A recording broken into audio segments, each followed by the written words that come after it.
Hello friends, welcome to my channel. तो आज हम बात करेंगे पोस्ट ऑफिस की तरफ से एक नया नोटिफिकेशन रिलीज हुआ है जिसमें दिल्ली सर्कल में टोटल 221 पोस्ट रिलीज की गई है। इसके जो अप्लाई करने का मोड रहेगा वो ऑफलाइन रहेगा और इसकी जो लास्ट डेट रहेगी वो 12 नवंबर 2021 रहेगी। ये जो वैकेंसीज हैं इन्होंने यहाँ पे स्पेशली मेंशन किया हुआ है कि डायरेक्ट रिक्वायरमेंट है और ये जो स्पोर्ट्स कोटा के लिए होंगे, मेरिटस पर्सन होंगे, उनके लिए रहेगी।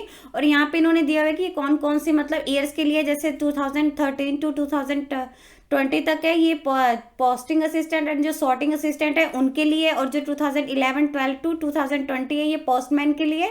इसके अलावा यहाँ पे इन्होंने लिखा हुआ है कि एक बार कैंडिडेट को जब भी वो अप्लाई करेंगे उनका जो भी एलिजिबल क्राइटेरिया होगा उसे एक बार अच्छे से चेक कर लेना है। अब हम बात करेंगे स्पोर्ट्स क्वालिफिकेशन के बारे में कि कैंडिडेट के पास क्या क्या स्पोर्ट्स क्वालिफिकेशन होनी चाहिए। जो उनकी क्वालिफिकेशन है ये जो भी आपके एप्लीकेशन की लास्ट डेट रहेगी, जैसे 12 नवंबर है तो ये तब तक काउंट की जाएगी। तो यहाँ पे हम बात करेंगे, इन्होंने लिखा है कि अगर स्पोर्ट्स पर्सन ने अपनी कंट्री को या अपनी स्टेट को रिप्रेजेंट किया इन नेशनल और इंटरनेशनल कंपटीशन में इन स्पोर्ट्स एंड गेम्स। ये जो स्पोर्ट्स एंड गेम्स है ये इसके मतलब हम इनके बारे में बाद में बात करेंगे, इसके पैराग्राफ नंबर 10 में दिया हुआ है। तो अगर उन्होंने इसमें प्रेजेंट किया है तो वो इसको मतलब कर सकते हैं, क्वालिफाइड कर सकते हैं। अगर उन्होंने अपनी इंटर यूनिवर्सिटी टूर्नामेंट में अपनी यूनिवर्सिटी को रिप्रेजेंट किया by the inter university sports में, वो भी उसके जो स्पोर्ट्स एंड गेम्स है वो पैरा नंबर 19 में दिखाए गए। तो अगर तो उसमें किया तो वो इसको कर सकते हैं, एलिजिबल है। अगर उन्होंने अपने नेशनल स्पोर्ट्स गेम्स में अपने स्कूल को रिप्रेजेंट किया या फिर स्पोर्ट्समैन ने अवार्ड दिया गया, नेशनल अवार्ड दिया गया in physical efficiency under the national efficiency drive के, तो भी वो इसके लिए मेरिटेड स्टूडेंट्स रहेंगे। इन्होंने यहाँ पे एक नोट मेंशन किया है कि कोई भी अपॉइंटमेंट है अगर वो उसके जो भी उनका एलिजिबिलिटी क्राइटेरिया है, चाहे वो स्पोर्ट्स से रिलेटेड हो, एजुकेशनल से, एक्सपीरियंस से हो, उससे मैच करता होना चाहिए, तभी उन्हें अपॉइंट किया जाएगा। इसके अलावा लिखे कि रिलैक्सेशन रहेगी एज पर एज, जो भी उनका क्राइटेरिया रहेगा, ये जो भी उनकी कैटेगरी रहेगी उसके अकॉर्डिंग ही उन्हें रिलैक्सेशन दी जाएगी। अब हम बात करेंगे कौन कौन सी इसमें आपकी पोस्ट रिलीज हुई है। तो फर्स्ट आपकी जो पोस्ट है वो पोस्टिंग एंड सॉर्टिंग असिस्टेंट की है इन पोस्ट ऑफिसेज और रेलवे मेल ऑफिसेज में। सेकंड आपकी है पोस्टमैन इन पोस्ट ऑफिसेज में। जो सी है वो है एमटीएस की यानी मल्टीटास्किंग स्टाफ की इन पोस्ट ऑफिसेज या फिर आपकी रेलवे मॉल ऑफिसेज में रहेगी। नेक्स्ट आपकी रहेगी दिल्ली नॉर्थ डिवीजन की। इसमें टोटल आपकी 24 वैकेंसी है। Postal assistant and sorting assistant की 4 रहेगी, पोस्टमैन की 16 है और जो एमटीएस की है वो 4 है। देन नेक्स्ट आपकी रहेगी new Delhi south west division की। इसमें टोटल आपकी 18 वैकेंसी है। पोस्टल एंड सॉर्टिंग असिस्टेंट की रहेगी 4 और जो आपकी पोस्टमैन की रहेगी वो 11 है और जो एमटीएस की रहेगी वो 3 है। दिल्ली जीपीओ की टोटल 6 वैकेंसी है। 1 आपकी रहेगी postal assistant and sorting assistant की, 3 आपकी रहेगी पोस्टमैन की और एमटीएस की रहेगी वो 2 रहेगी। देन नेक्स्ट आपकी रहेगी न्यू दिल्ली हेड ऑफिस की।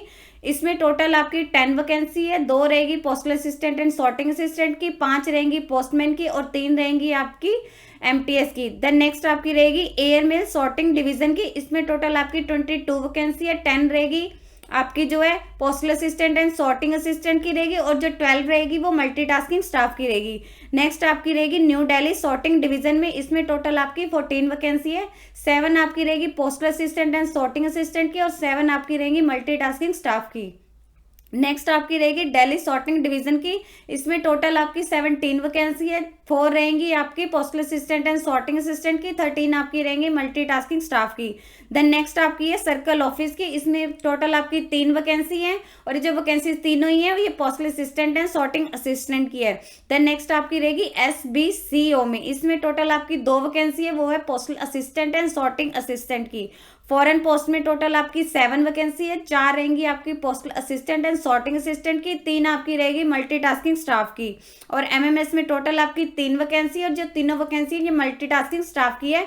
तो एक बार इनका हम काउंट करके बताते हैं। जो आपकी sorting assistant and postal assistant की है टोटल 72 वैकेंसी है और जो पोस्टमैन की है वो 90 वैकेंसी है और जो मल्टीटास्किंग स्टाफ यानी एमटीएस की है वो 59 वैकेंसी है टोटल, यानी आपकी 222 वैकेंसीज है। अब हम बात करेंगे पे स्केल के बारे में। पोस्ट वाइज आपका क्या पे स्केल रहेगा। फर्स्ट आपकी जैसे postal assistant and sorting assistant की है, इसमें जो आपका पे स्केल रहेगा वो लेवल 4 का रहेगा, यानी 25,500 से 81,100 के बीच आपकी जो सैलरी रहेगी। देन नेक्स्ट आपका रहेगा पोस्टमैन। इसमें आपका जो पे स्केल रहेगा वो लेवल 3 का रहेगा, यानी आपकी जो सैलरी रहेगी वो 21,700 से लेके 69,100 तक रहेगी। देन नेक्स्ट आपका रहेगा एमटीएस यानी मल्टीटास्किंग स्टाफ का। इसमें आपका जो पे स्केल होगा वो लेवल 1 का होगा, यानी आपकी जो सैलरी है वो 18,000 से 56,900 के बीच वेरी करेगी। अब हम बात करेंगे इसके प्रोबेशन एंड ट्रेनिंग पीरियड के बारे में। तो इसमें जो कैंडिडेट जो भी सिलेक्ट किया जाएगा, उन्हें अपॉइंट किया जाएगा, उनका जो प्रोबेशन है वो एज पर रूल्स होगा, और इसमें जो ट्रेनिंग है वो भी सिलेक्टेड कैंडिडेट की ऐसी जैसी उसमें प्रिस्क्राइब्ड की होगी उसके अकॉर्डिंग होगी। एज लिमिट के बारे में बात करेंगे तो इसमें जो आपकी एज लिमिट है वो इसकी जो आपके फॉर्म की एप्लीकेशन की लास्ट डेट होगी 12 नवंबर तक काउंट की जाएगी। अब हम बात करेंगे एज लिमिट आपकी जो postal assistant and sorting assistant है और जो पोस्टमैन है उसके लिए जो एज मांगी है वो 18 to 27 ईयर्स तक होनी चाहिए। इसके अलावा 3 साल की रिलैक्सेशन रहेगी ओबीसी वालों के लिए, 5 साल की रिलैक्सेशन रहेगी एससी और एसटी के जो कैंडिडेट हैं, और जो बाकी गवर्नमेंट इंप्लॉइज है उसके लिए रहेगी जो भी सेंट्रल गवर्नमेंट रूल के चेंज जो भी रूल होंगे उनके फ्रॉम टाइम टू टाइम उसके अकॉर्डिंग उन्हें जो रिलैक्सेशन रहेगी। अब हम बात करेंगे एमटीएस के लिए आपकी जो एज लिमिट है वो क्या होनी चाहिए।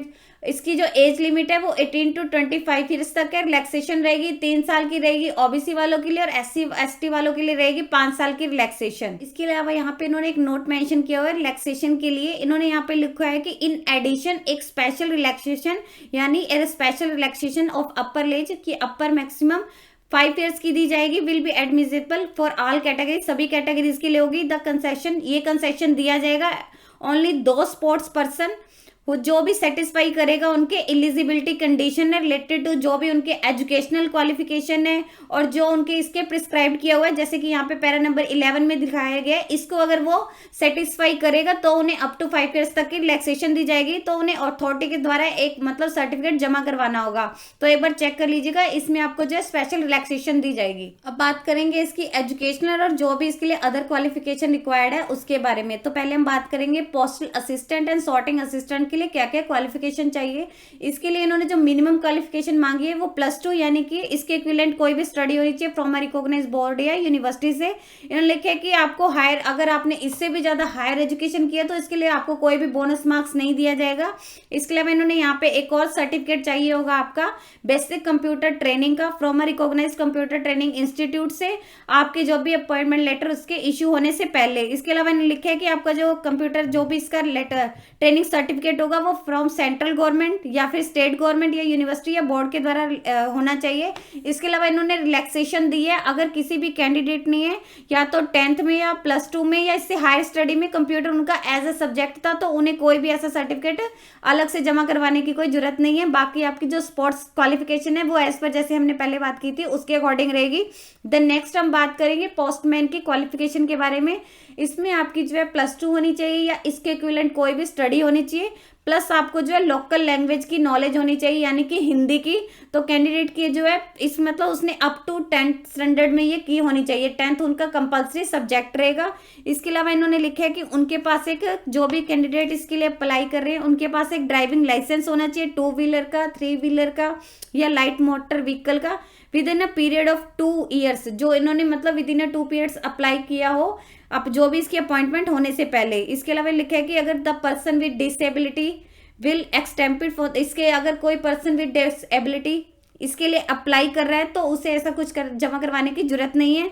देन इसके अलावा इन्होंने लिखा है कि भाई इसको अगर इसके लिए एक आपको अलग से बेसिक कंप्यूटर ट्रेनिंग सर्टिफिकेट चाहिए होगा। अगर आपने इसे 10th या +2 में आपका कंप्यूटर एज अ सब्जेक्ट था तो आपको कोई सर्टिफिकेट जमा करवाने की जरूरत नहीं है। देन नेक्स्ट आपका है एमटीएस के लिए। तो इसमें आपकी जो क्वालिफिकेशन है वो 10th होनी चाहिए फ्रॉम अ रिकॉग्नाइज्ड बोर्ड से, प्लस आपको लोकल लैंग्वेज की नॉलेज होनी चाहिए यानी कि हिंदी में आपका जो 10th में सब्जेक्ट है वो हिंदी कंपलसरी रहेगा। इसके अलावा इन्होंने लिखा है कि अगर जो उनका कैंडिडेट है हायर एजुकेशन कंप्लीट कर रहा है, अगर उसके अलावा भी उसे हायर एजुकेशन है तो उसके लिए अलग से कोई भी उसे बोनस मार्क्स नहीं दिया जाएगा। इसके अलावा जो स्पोर्ट्स क्वालिफिकेशन रहेगी वो एज पर जो भी इनके पैराग्राफ में हमने बात की है उसके अकॉर्डिंग रहेगी। यहाँ पे कुछ स्पेशल पॉइंट्स इन्होंने मेंशन किए हुए हैं कि कैंडिडेट जब भी इतना फॉर्म वगैरह प्रोसीड करेंगे तो उन्हें जो भी यहाँ पे इक्विवेलेंट एजुकेशनल क्वालिफिकेशन होंगे जैसे कि रेलिवेंट सर्टिफिकेट होंगे वो उन्हें जमा करवाने होंगे। इसके अलावा इन्होंने लिखा है कि तो CPMG दिल्ली सर्कल उन्हें राइट है कि वो भी कुछ भी सच कैंडिडेट का क्राइटेरिया वो चेक कर सकते हैं जो भी उनकी रहेगी। इसके अलावा लिखा है कि जो भी कैंडिडेट की एज काउंट की जाएगी वो उनके जो भी उनकी मैट्रिकुलेशन में होगी या सीनियर सेकेंडरी सर्टिफिकेट में होगी उसके भी हाफ पे की जाएगी। इसके अलावा यहाँ पे लास्ट डेट इन्होंने दी हुई है कि 12 नवंबर 2021 है। यहाँ पे इन्होंने स्पोर्ट्स की लिस्ट दी हुई है कि list of sports which qualify for the, जो भी मेरिट है स्पोर्ट्समैन के लिए, तो यहाँ पे लिस्ट दी गई है 64 उसमें डिसिप्लिन है। तो आप एक बार यहाँ पे चेक कर सकते हैं कि आपने कौन से उसमें आपकी स्पोर्ट्स में है। अब हम बात करेंगे कि जो आपके अवार्डिंग सर्टिफिकेट के लिए जो भी कॉम्पिटेंट अथॉरिटी रहेगी उसके डिटेल्स के बारे में। तो यहाँ पे इन्होंने लिस्ट दी हुई है कि कौन कौन से कंपटीशन के लिए कौन कौन सी अथॉरिटी और उन्हें कौन कौन से मतलब अवार्ड दिए जाएंगे। इसके अलावा यहाँ पे एक बार आप जाके चेक कर लीजिएगा, टोटल 5 दी हुई है। जैसे फर्स्ट आपकी है इंटरनेशनल कंपटीशन की, नेक्स्ट आपकी है नेशनल कंपटीशन की, देन नेक्स्ट आपकी है इंटर यूनिवर्सिटी कंपटीशन की, नेक्स्ट आपकी है national sports games for school, और जो लास्ट में है फिजिकल एफिशिएंसी ड्राइव की। तो आप एक बार यहाँ पे इनके सामने जाके चेक कर सकते हैं कि कौन कौन सी अथॉरिटी अवार्डिंग सर्टिफिकेट रहेगा और कौन कौन से इसे यहाँ पे रिवार्ड दिए जाए। देन नेक्स्ट इन्होंने स्पेशली यहाँ पे मेंशन किया हुआ है कि वो कैंडिडेट जो इससे मतलब जो भी सेल्फ टेस्टेड कॉपीज प्रोड्यूस नहीं कर सकता है इन सर्टिफिकेट की, तो उसे अप्लाई करने की कोई भी जरूरत नहीं है। अब हम बात करेंगे इसके मेथड ऑफ सिलेक्शन के बारे में या इसके ऑर्डर ऑफ प्रेफरेंसेस के बारे में। तो इसमें जैसे कि इन्होंने बताया था कि आपकी जो सिलेक्शन है वो बेसिकली आप मैं वैसे तो आपकी एजुकेशन पे है, बट वो ज़्यादातर मोस्टली जो आपकी स्पोर्ट्स क्वालिफिकेशन पे डिपेंड करती है। तो आप इसके अलावा यहाँ पे इन्होंने स्पोर्ट्स मेरिट का है वो एक बार प्रेफरेंसेस बताइए, आप यहाँ पे जाके चेक कर सकते हैं कि किसे प्रेफरेंसेस दी जाएगी। जैसे यहाँ पे इन्होंने लिखा हुआ है कि फर्स्ट प्रेफरेंसेस दी जाएगी उन कैंडिडेट्स को जिन्होंने अपनी कंट्री या फिर अपने स्टेट को इंटरनेशनल कंपटीशन में रिप्रेजेंट किया है। सेकंड इन्होंने यहाँ पे ऐसे प्रेफरेंसेस दी हुई, तो आप एक बार यहाँ पे जाके चेक कर सकते हैं। अब हम बात करेंगे इसकी एप्लीकेशन फीस के बारे में। तो कैंडिडेट के जो इसकी एप्लीकेशन फीस पे करनी है वो 100 रुपीज़ है, और इसको आपको थ्रू ई पेमेंट के थ्रू पे करना है। और इसकी जो ई नेशनल ई बिलर आईडी रहेगी वो 70115 रहेगी। इसके अलावा लिखे कि आपको कोई भी कंप्यूटराइज पोस्ट ऑफिस रहेगा वहाँ पे जमा करनी है। और इसकी जो फीस जमा करवाने की लास्ट डेट रहेगी वो 2 नवंबर 2021 रहेगी। आपके जो फॉर्म जमा करने की लास्ट डेट है वो 12 नवंबर है, बट फीस जमा करने की रहेगी वो 2 नवंबर तक रहेगी, जो पोस्ट ऑफिस के वर्किंग आवर्स में रहेगी स्पेशली।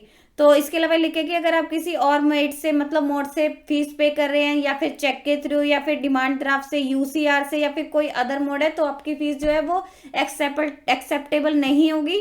इसके अलावा यहाँ पे लिखा है कि आपका जो प्रोसीजर है वो एप्लीकेशन फीस का जमा करवाने का वो क्या रहेगा। तो इन्होंने लिखा है कि कैंडिडेट को जो भी इसकी मतलब ऑफिशियल वेबसाइट है वहाँ पे रिक्वायरमेंट सेक्शन है वहाँ पे विजिट करना है।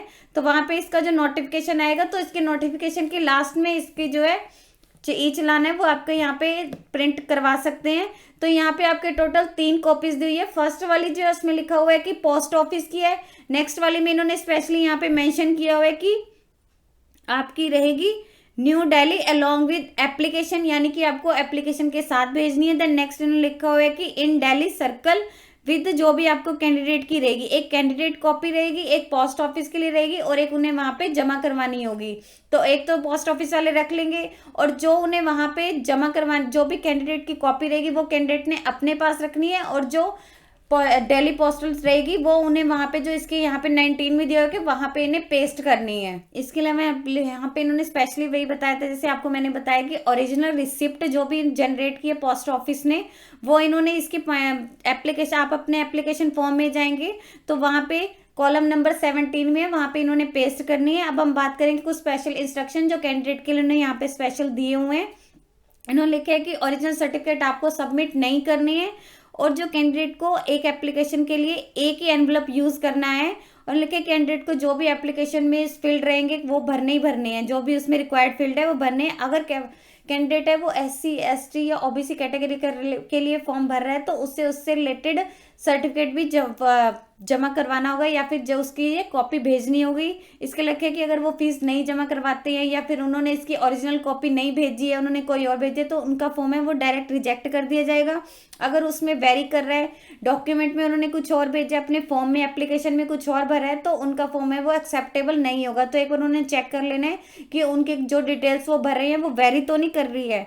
अगर उनका असाइंड एप्लीकेशन है तो भी उनकी जो एप्लीकेशन है वो रिजेक्ट कर दिया जाएगा सीधा सीधा। इसके लिखे कि अगर वो ड्यू डेट के बाद आ रहा है तो भी उनका फॉर्म रिजेक्ट है, अगर उनकी फीस बाद में भरी जा रही है तो भी रिजेक्ट है। ऐसे इन्होंने बहुत से रीजन दे रखे हैं। और इसके अलावा यहाँ पे लिखा है कि ये जो जॉब है ये दिल्ली सर्कल के कहीं भी आपको पोस्टेड कर सकते हैं। कई स्टूडेंट्स की क्वेरी रहती है कि भाई दिल्ली वाले इन्हें सभी अप्लाई कर सकते हैं, बट इनकी जो लोकेशन रहेगी वो दिल्ली सर्कल में ही रहेगी।